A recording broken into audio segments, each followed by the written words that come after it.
2003-এর পর থেকে 2023 পর্যন্ত যদি দেখা যায় যে অস্ট্রেলিয়ার ইন্ডিয়া যতবার একে অপরের সামনে এসেছে, সেই সময়টাতে যেন পুরো পৃথিবীতে পুরো ক্রিকেট জগতে তুলকালাম চলেছে।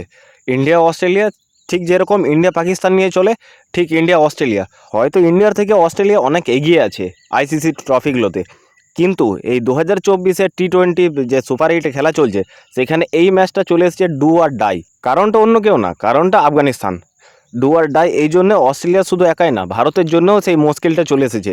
অস্ট্রেলিয়া যদি ভারতকে আজকের ম্যাচে ভালো মার্জিনে হারিয়ে দেয়, আর আফগানিস্তান যদি বাংলাদেশের সাথে একটা ঠিকঠাক মার্জিন নিয়ে জিতে যায়, তাহলে কিন্তু ভারতের চান্সও কমে যাচ্ছে। ভারতও সেমিফাইনালের আগে ভারতেরও রাস্তা বন্ধ হয়ে যাচ্ছে। ঠিক যেমন ভারতের কাছেও রয়েছে একটা সুযোগ অস্ট্রেলিয়াকে হারিয়ে কোয়ালিফাই করে যাওয়া, কিন্তু অস্ট্রেলিয়ার কাছেও রয়েছে ঠিক দুর্দান্ত অফার।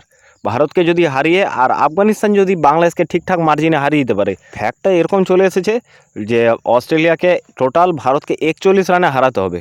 ভারতকে যদি 41 রানে হারিয়ে দিতে পারে, তাহলে অস্ট্রেলিয়া তুলনামূলকভাবে বেঁচে থাকবে টুর্নামেন্টের মধ্যে। আর বাংলাদেশকে আফগানিস্তান যদি 81 রানে হারাতে পারে, যেটা একপক্ষে অসম্ভব, কিন্তু ক্রিকেটে অসম্ভব বলে কোনো জিনিস হয় না।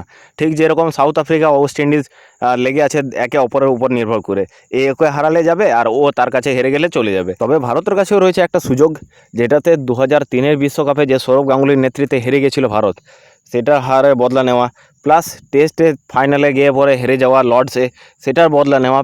তার সাথে 2023-এ যে নরেন্দ্র মোদী স্টেডিয়ামে ঘোর অন্ধকার নেমে এসেছিল ভারতের বুকে, সে অন্ধকার কাটিয়ে সূর্যের আলো নিয়ে আসা ভারতের কাছে রয়েছে এই সুযোগগুলো। যদি অস্ট্রেলিয়াকে হারিয়ে তেড়ে দিতে পারে ওয়ার্ল্ড কাপ থেকে, শুনতে ভালো লাগলেও কাজটা সহজ হবে না ভারতের।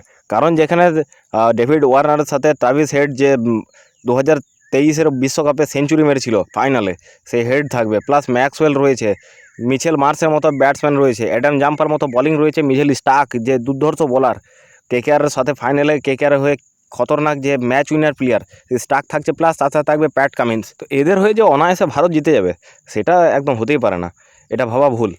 তবে ভারতের তরফ থেকে একটা দুর্দান্ত ইনিংস আশা করা যায়, ভালো খেলা আশা করা যায়। তো আপাতত বন্ধুরা এই পর্যন্ত আজকের ভিডিও যদি ভালো লেগে থাকে তো একটা লাইক, একটা সাবস্ক্রাইব করে দিও, সাপোর্ট করো এই চ্যানেলটাকে। আগামী দিনে অনেক ফ্যাক্ট রিলেটেড ভিডিও এই চ্যানেলে তোমরা পেতে থাকবে। ততক্ষণের জন্য